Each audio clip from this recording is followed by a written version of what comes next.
ಶ್ರೀ ಗುರು ಸಿದ್ಧಾರೂಢ ಚಿದಂಬರಮಠಾಧೀಶಂ ಸಿದ್ಧಾರೂಢಯತೀಶ್ವರಂ ಶಿಷ್ಯ ಪ್ರಶಿಷ್ಯರೂಪೇಣ ಬೋಧಕಂ ಗುರುಮಾಶ್ರಯೇ ಯದಂಗ್ರಿ ಕಮಲದ್ವಂದ್ವಂ ತಾಪತ್ರಯ ನಿವಾರಕಂ ಶಾಂತೈಕಪದದಂ ದೇವಂ ವಂದೇ ಸಿದ್ಧಾರೂಢಮಹಂ ಭಜೆ. 15ನೇ ಅಧ್ಯಾಯ. ಶ್ರೀ ಗಣೇಶಾನ್ಮ ಶ್ರೀ ಗುರು ಸಿದ್ಧಾರೂಢಾಯ ನಮಃ. ಜಯ ಜಯ ಅನಾದ್ಯನಂತನೇ, ನೀನೇ ಸರ್ವ ನಿಯಂತನಿದ್ದಿ. ಹೇ ಸದ್ಗುರುನಾಥನೇ, ಮುಮುಕ್ಷ ಜನರ ಸಲುವಾಗಿ ನೀನು ಸಗುಣ ರೂಪವನ್ನು ತೊಟ್ಟು ಅವತರಿಸಿರುತ್ತಿ. ಅನಂತ ವ್ಯವಹಾರ ರೂಪ ಸಂಸಾರವು ರಾಗದ್ವೇಷಗಳೆಂಬ ದಂತಗಳುಳ್ಳ ಇದೊಂದು ಮೊಸಳೆಯಾಗಿರುವುದು. ಇಂಥ ಭಯಂಕರವಾದ ಮೊಸಳೆಯನ್ನು ಹೇ ಗುರುರಾಯನೇ, ನಿನ್ನ ಚರಣಗಳು ಒಂದೇ ಗ್ರಾಸ ಮಾಡಿ ನುಂಗಿಬಿಡುತ್ತವೆ. ಮನಸ್ಸು ವಿಷಯಗಳ ಕಡೆಗೆ ಹೋದಾಗ ರಾಗದ್ವೇಷ ಎಂಬ ನದಿಯಲ್ಲಿ ಬೀಳುವುದು. ದಯಾವಂತನಾದ ಸದ್ಗುರು ಸಂಕಷ್ಟವನ್ನು ತಿಳಿದ ಕೂಡಲೇ ಬಂದು ಬಿಡಿಸುತ್ತಾನೆ. ನದಿ ಮಧ್ಯದೊಳಗಿನ ತಿರುಗುಣಿಯಲ್ಲಿ ಒಂದು ಕೀಟವು ಬಿದ್ದು ಗಿರುಗಿರನೆ ತಿರುಗುತ್ತಿರುವಾಗ ತಾನು ಶೀಘ್ರವಾಗಿ ನಾಶ ಹೊಂದುವುದೆಂದು ಅದಕ್ಕೆ ತಿಳಿಯದು. ಆದರೆ ದಯಾಳುವಾದ ಒಬ್ಬನೊಬ್ಬನು ಅಲ್ಲಿಗೆ ಬಂದು ಆ ಕೀಟವನ್ನು ನೋಡಿ ಅದು ಸಮೀಪ ಬಂದ ಕೂಡಲೇ ಎತ್ತಿ ಒಯ್ದು ವೃಕ್ಷ ಛಾಯೆಯೊಳಗೆ ಇಡುವನು. ಅದೇ ರೀತಿಯಿಂದ ದಯಾಗನನಾದ ಸದ್ಗುರು ಸಂಸಾರದೊಳಗೆ ಬಿದ್ದು ನಾಶವಾಗುವುದೆಂಬುದು ತಿಳಿಯದೇ ಇದ್ದ ಜನರಿಗೆ ತನಗೆ ಶರಣು ಬಂದ ಮಾತ್ರದಿಂದ ಅನಿಮಿತ್ತ ಬಂಧುವಾಗಿ ತಾರಿಸುವನು. ಇಂಥ ನೀನು ಸದ್ಗುರು ಮಾತ ಭಕ್ತರಿಗೋಸ್ಕರ ಹುಬ್ಬಳ್ಳಿಯೊಳಗೆ ಇದ್ದು ನಿನಗೆ ಶರಣು ಬಂದವರಿಗೆ ಪೂರ್ಣ ಒಲಿದು ಸಂಕಟದಿಂದ ರಕ್ಷಿಸುವೆ. ಹೇ ಶ್ರೋತ್ರ ಜನರುಗಳಿರ, ಸರಸ ಕಥೆಯನ್ನು ಕೇಳುವಂಥವರಾಗಿರಿ. ಯಾವ ಕಥೆಯ ಶ್ರವಣ ಮಾತ್ರದಿಂದ ಪಾಪವೆಲ್ಲ ಭಸ್ಮವಾಗಿ ಹೃದಯದಲ್ಲಿ ಆನಂದ ಪ್ರಕಟವಾಗುವುದು ಹಾಗೂ ಹೃದಯ ಗ್ರಂಥಿಗಳು ಭೇದನೆಯಾಗುವವು, ಅದನ್ನೇ ನಿಮಗೋಸ್ಕರವಾಗಿ ಹೇಳುವೆನು. ಶ್ರೀ ಸಿದ್ಧಾರೂಢ ಸದ್ಗುರು ರಾಜನ ಪಾವನವಾದ ಚರಣಾಂಬುಜಗಳನ್ನು ಹೊಂದಿ ಭಕ್ತರು ತಮ್ಮ ಸಂಸಾರ ಕಾರ್ಯಗಳನ್ನು ಪೂರೈಸುತ್ತಿದ್ದರು. ರೂಪಕೃಷ್ಣನೆಂಬ ಚತುರನಾದ ಭಕ್ತನಿಗೆ ಶ್ರೀ ಸಿದ್ಧಾಚರಣಗಳಲ್ಲಿ ಬಹುಶ್ರದ್ಧೆ ಇರುವುದು. ಆತನು ಮತ್ತು ಆತನ ಪತ್ನಿಯಾದ ಭಾಗ್ಯವತಿ ಬಾಯಿಯು ನಿತ್ಯದಲ್ಲಿಯೂ ಸದ್ಗುರು ಸನ್ನಿಧಿಗೆ ಬಂದು ಸೇವಾ ಮಾಡುವರು. ಅವರ ಹೊಟ್ಟೆಯಲ್ಲಿ ಸಂತತಿ ಇಲ್ಲವೆಂತ ಭಾಗ್ಯವತಿ ಸದ್ಗುರು ಚರಣವನ್ನು ಹಿಡಿದು ಬಹುದೀನಭಾವದಿಂದ ಸಂತಾನವನ್ನು ಬೇಡುವಂತವಳಾದಳು. ಹೇ ಸದ್ಗುರುನಾಥ, ಪುತ್ರ ಮುಖವನ್ನು ನೋಡದೆ ಸಂಸಾರದಲ್ಲಿ ಸುಖವಿಲ್ಲವು. ಭಾಗ್ಯವತಿಯ ಈ ವಚನವನ್ನು ಕೇಳಿ ಸಿದ್ಧರು ನಗುತ್ತಾ ಅಂದದ್ದೇನೆಂದರೆ, ಸಂಸಾರವೇ ಸುಖವೆಂತ ತಿಳಿಯುವವರಿಗೆ ಧನಸುತ ಧಾರಾದಿಗಳು ಸುಖಕರವು. ನಿಮಗೆ ಸಂತತಿಯ ಹೊರತು ಬಾಕಿ ಎಲ್ಲ ವಿಷಯಗಳು ಸಮೃದ್ಧಿಯಾಗಿದ್ದರೂ ಅದೊಂದಿಲ್ಲದೆ ದುಃಖ ಅನಿಸುತ್ತದೆ. ಪುತ್ರ ಸುಖವನ್ನು ಅನುಭವಿಸಿ ನೋಡಿದ ವಿನಃ ಅದು ಹೇಗಿರುತ್ತದೆಂದು ಜನರಿಗೆ ತಿಳಿಯದು. ಈಗ ಪುತ್ರನ ಹೊರತು ಮತ್ಯಾವುದು ನಿಮಗೆ ಸುಖ ಕಾಣಿಸುವುದಿಲ್ಲ. ಆದ್ದರಿಂದ ನಿಮಗೆ ಯಥೇಷ್ಟ ಸಂತತಿ ಕೊಡಬೇಕಾಗಿರುತ್ತದೆ. ಇಲ್ಲದಿದ್ದರೆ ಸಂತತಿ ವಾಸನೆಯ ಮೂಲಕ ನೀವು ಪುನಃ ಜನ್ಮಕ್ಕೆ ಬರಬೇಕಾಗುವುದು. ಜಗದೀಶ್ವರನು ನಿಮಗೋಸ್ಕರ ಪುತ್ರ ಸಂತಾನ ಕೊಟ್ಟಿಲ್ಲ, ಆದರೆ ಈಶ್ವರನಿಗೂ ಈಶ್ವರನಾಗಿರುವಂಥ ಸದ್ಗುರು ನಿಮಗೆ ಸಂತತಿಯನ್ನು ಕೊಡುವನು. ಈಗ ನೀವು ನಿಮ್ಮ ಗೃಹಕ್ಕೆ ಹೋಗಿ ಸುಖದಿಂದ ಸದ್ಗುರುವಿನ ಚಿಂತನೆ ಮಾಡಬೇಕು. ತತ್ಕಾಲವೇ ಆತನು ಸಂತುಷ್ಟನಾಗಿ ನಿಮ್ಮ ಮನೋರಥವನ್ನು ಸಫಲ ಮಾಡುವನು. ಹೀಗೆಂದು ಸದ್ಗುರುಗಳು ಭಾಗ್ಯವತಿ ಬಾಯಿಯ ಕೈಯಲ್ಲಿ ಪ್ರಸಾದ ವಿಭೂತಿಯನ್ನು ಕೊಟ್ಟರು. ಭಾಗ್ಯವತಿ ಆ ವಿಭೂತಿಯನ್ನು ತೆಗೆದುಕೊಂಡು ತನ್ನ ಮನೆಗೆ ಹೋದಳು. ಸದ್ಗುರುಗಳ ವಚನವು ಸರ್ವದಾ ಸಫಲವಾಗುತ್ತದೆ, ಆದರೆ ಗುರುಚರಣಗಳನ್ನು ಮರೆಯಬಾರದು ಎಂದು ಶರಣ ಚಿಂತನವನ್ನೇ ಹೇಳುವರು. ಯಾವ ಚಿಂತನವನ್ನು ಮರೆಯುವುದರಿಂದ ಎಲ್ಲ ಪ್ರಕಾರದ ಹಾನಿಗಳು ಪ್ರಾಪ್ತವಾಗುವವು, ಆ ಸದ್ಗುರು ಚಿಂತನ ಮಾತ್ರದಿಂದ ಹೃದಯದಲ್ಲಿ ಸದೋದಿತ ಶಾಂತಿಯು ಲಭಿಸುವುದು. ಸುಖದಿಂದ ಸಂಸಾರದಲ್ಲಿರುತ್ತಿರುವಾಗೆ ಸದ್ಗುರು ಚಿಂತನವು ನರರಿಗೆ ತಾರಿಸುವುದು. ಆದ್ದರಿಂದ ವಿಷಯಗಳನ್ನು ಬೇಡುವವರಿಗೆ ನಾಮಸ್ಮರಣೆಯನ್ನು ಹೇಳುವರು. ಅವರು ವಿಷಯೇಚ್ಛೆಯನ್ನು ಮನಸ್ಸಿನಲ್ಲಿ ಹಿಡಿದು ಅಹೋರಾತ್ರಿ ನಾಮಸ್ಮರಣೆಯಲ್ಲಿ ರತರಾಗಿರುವರು. ಇದರಿಂದ ದಿನೇ ದಿನೇ ಚಿತ್ತವು ಶುದ್ಧವಾಗುತ್ತಾ ವಿಷಯ ಕಾಮನೆಗಳನ್ನು ಮರೆಯುವರು. ಇದರಲ್ಲಿ ಭಾಗ್ಯವತಿ ಬಾಯಿಯು ಗರ್ಭವತಿಯಾಗಿ ಯೋಗ್ಯ ಕಾಲದಲ್ಲಿ ಪುತ್ರರನ್ನು ಪ್ರಸವಿಸಿದಳು. ಇದೇ ಪ್ರಕಾರ ಕಾಲಾಂತರದಲ್ಲಿ 9 ಮಕ್ಕಳು ಹಡೆಯುವಂಥವಳಾದಳು ಮತ್ತು ಆ ನಿಮಿತ್ತವಾಗಿ ಬಹಳ ಕಷ್ಟಪಟ್ಟಳು. ಅನಂತರ ಸಿದ್ಧರ ಕಡೆಗೆ ಹೋಗಿ, ಪ್ರಭೋ, ಸಂಸಾರದಲ್ಲಿ ನಾನು ಬಹಳ ದುಃಖಪಟ್ಟೆನು. ಈ ಮಕ್ಕಳ ಸಲುವಾಗಿ ಅನಿವಾರ್ಯ ತಾಪಗಳಾಗುತ್ತವೆ. ಇನ್ನು ಸಂತತಿ ಸಾಕು ಮಾಡು ಎಂದು ಧನ್ಯಭಾವದಿಂದ ಮಾಡಿದ ಪ್ರಾರ್ಥನೆಯನ್ನು ಕೇಳಿ, ಗುರುಕೃಪೆಯಿಂದ ನಿನ್ನ ಇಚ್ಛೆ ಇದ್ದಂತೆ ಆಗಲಿ ಎಂದು ಸದ್ಗುರುಗಳು ಅಂದರು. ಆಮೇಲೆ ಅವಳಿಗೆ ಮಕ್ಕಳಾಗಲಿಲ್ಲ.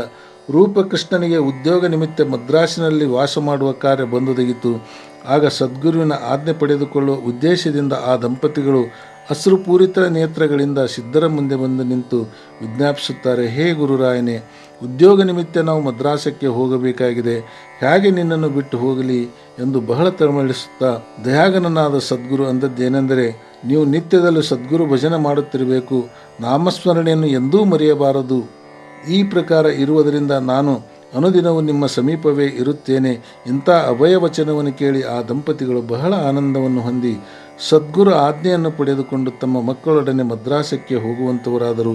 ಮದ್ರಾಸಿನಲ್ಲಿ ಮಕ್ಕಳನ್ನು ಕೂಡಿಕೊಂಡು ಕೆಲವು ಕಾಲ ಸ್ವಸ್ಥರಾಗಿರುತ್ತಿರುವಾಗ ಆ ಊರೊಳಗೆ ಗ್ರಂಥಿ ರೋಗವು ಬಂದು ಬಹುಜನರು ಸಾಯಲಾರಂಭಿಸಿದರು. ಭಾಗ್ಯವತಿ ಬಾಯಿಯು 5 ವರ್ಷದ ಕೋಮಲವಾದ ಮಗುವಿಗೆ ಗ್ರಂಥಿ ರೋಗ ಬಂದಿತು. ಹಾಗೆ ರೂಪಕೃಷ್ಣನು ಗ್ರಾಮಾಂತರಕ್ಕೆ ಹೋಗಿದ್ದನು. ಮಗುವಿನ ಜ್ವರವು ವಿಶೇಷ ಬರಲಾರಂಭಿಸಿ 2 ಪ್ರಹರ ರಾತ್ರಿ ಹೊತ್ತಿಗೆ ಬಹಳ ಏರಿತು. ಭಾಗ್ಯವತಿಯು ಮಗನ ಹತ್ತಿರ ಕುಳಿತುಕೊಂಡು ನೋಡುವಾಗ ಆತನಿಗೆ ಪ್ರಾಣೋತ್ಕ್ರಮಣ ಕಾಲ ಬಂತೆಂದು ಆಕೆಗೆ ತಿಳಿಯಿತು. ಗೃಹದೊಳಗೆ ಹುಡುಗರು ವಿನಃ ಮತ್ಯಾರೂ ಪುರುಷರಿಲ್ಲದೆ ಭಾಗ್ಯವತಿಯು ಬಹಳ ಗಾಬರಿಯಾಗಿ ಯಾರೂ ಸಹಾಯಕರನ್ನು ಕಾಣಲಿಲ್ಲ. ಮಗುವಿನ ಪ್ರಾಣ ಹೋಗುವಂತೆ ಕಾಣುತ್ತದೆ ಎಂದು ಭಾಗ್ಯವತಿಯು ಸದ್ಗುರುವನ್ನು ಪ್ರಾರ್ಥಿಸುವಂಥವಳಾಗಿ ಅನ್ನುತ್ತಾಳೆ. ಧಾವಿಸಿ ಬಾರಪ್ಪ ಸದ್ಗುರುವೇ, ಈ ಕ್ಷಣವೇ ಬಂದು ನನ್ನ ಮಗುವನ್ನು ರಕ್ಷಿಸುವನಾಗು. ನಿನ್ನ ನಾಮದ ಹೊರತು ನಾನು ಔಷಧೋಪಚಾರ ಬೇರೆ ಯಾವುದೂ ಮಾಡಲಿಲ್ಲ. ಆದ್ದರಿಂದ ನೋಡಪ್ಪ, ಈ ಕೂಸನ್ನು ರಕ್ಷಿಸುವ ಭಾರವೆಲ್ಲ ನಿನ್ನ ಮೇಲೆ ಇರುತ್ತದೆ. ಹುಡುಗನ ಪ್ರಾಣವು ಹೋಗಲಾರಂಭಿಸಿದೆ. ಈ ಕಾಲದಲ್ಲಿ ರಕ್ಷಿಸುವವರು ನಿನ್ನ ಹೊರತು ಮತ್ಯಾರನ್ನೂ ನಾನು ಕಾಣೆನು. ಆದ್ದರಿಂದ ಹೇ ಸದ್ಗುರುನಾಥನೇ, ತೀವ್ರವಾಗಿ ಬಂದು ಈ ಬಾಲನ ಪ್ರಾಣವನ್ನು ಉಳಿಸು ಎಂದು ಕೂಸಿಗೆ ತನ್ನ ಅಂಕದಲ್ಲಿ ತೆಗೆದುಕೊಂಡು ಬಹುದೀನಳಾಗಿ ಸದ್ಗುರುವಿಗೆ ಪ್ರಾರ್ಥಿಸುತ್ತಿರುವಾಗ ದ್ವಾರದ ಮುಂದಿರುವ ಪರದೆಯನ್ನು ಸರಿಸಿ ಬರುತ್ತಿರುವಂಥ ಸಾಕ್ಷಾತ್ ಸದ್ಗುರುವಿನ ದಿವ್ಯ ರೂಪವನ್ನು ನೋಡುವಂಥವಳಾದಳು. ಸಿದ್ಧರು ಮಸ್ತಕಕ್ಕೆ ಕೆಂಪು ಪಾವಡವನ್ನು ಸುತ್ತಿ ಮೈಮೇಲೆ ದೋತರ ಹೊತ್ತುಕೊಂಡು ಮುಖವು ಅತ್ಯಂತ ತೇಜಯುಕ್ತವಾಗಿ ನೇತ್ರದಿಂದ ಕೃಪಾದೃಷ್ಟಿಯನ್ನು ಹಾಕುತ್ತಾ ಬರೆಗಾಲಿನಿಂದ ಒಳಗೆ ಬರುವುದನ್ನು ಭಾಗ್ಯವತಿ ಕಂಡು ಆಶ್ಚರ್ಯಚಕಿತಳಾದಳು. ಸಿದ್ಧರಾಯರು ಸಮೀಪ ಬಂದು ನನ್ನನ್ನು ಯಾಕೆ ಕರೆದಿ ಎಂದು ಕೇಳಿದ್ದಕ್ಕೆ ಆಕೆಯು ಏನು ಮಾತಾಡಲಾಗದೆ ಆ ಮೃತಪ್ರಾಯನಾದ ಹುಡುಗನನ್ನು ತೋರಿಸಿ ಆತನನ್ನು ಎತ್ತಿದಳು. ಸದ್ಗುರುರಾಯರು ಆ ಮಗುವನ್ನು ಎತ್ತಿಕೊಂಡು ಅದರ ಮೈ ಮೇಲೆ ತನ್ನ ಅಮೃತ ಹಸ್ತವನ್ನು ಆಡಿಸಿದರು. ಕೂಡಲೇ ಆ ಕೂಸು ಅಳಲಾರಂಭಿಸಿತು ಮತ್ತು ಮಸ್ತಕವನ್ನೆತ್ತಿ ನೋಡಿತು. ಹಾಗೆ ಭಾಗ್ಯವತಿಗೆ ಬಹಳ ಆನಂದವಾಯಿತು. ಅತ್ಯಂತ ಹರ್ಷಯುಕ್ತಳಾಗಿ ಆ ಮಗುವನ್ನು ತನ್ನ ಕೈಯಲ್ಲಿ ತೆಗೆದುಕೊಂಡು ತನ್ನ ಮಸ್ತಕವನ್ನು ಸದ್ಗುರು ಚರಣ ಮೇಲಿಟ್ಟು ಎದ್ದು ನೋಡುತ್ತಾಳೆ. ಸದ್ಗುರುಗಳು ಅದೃಶ್ಯರಾಗಿದ್ದರು. ಆಗ ಆಕೆಗೆ ಪ್ರೇಮ ಬರದಿಂದ ಕಂಠವು ಗದ್ಗದಿತವಾಗಿ ಅತ್ತಿತ್ತ ಎಷ್ಟು ನೋಡಿದರೂ ಆತನು ಕಾಣದಿರುವುದರಿಂದ ಬಹು ತಳಮಳಪಟ್ಟು ಅನ್ನುತ್ತಾಳೆ. ಗುರುವಿಗೆ ಪೂಜಾದಿ ಉಪಚಾರ ಮಾಡಲಿಲ್ಲ, ಎಷ್ಟರೊಳಗೆ ಸದ್ಗುರು ಹೋದನಲ್ಲ, ನಾನು ಎಂಥ ದುರ್ದೈವಿಯು.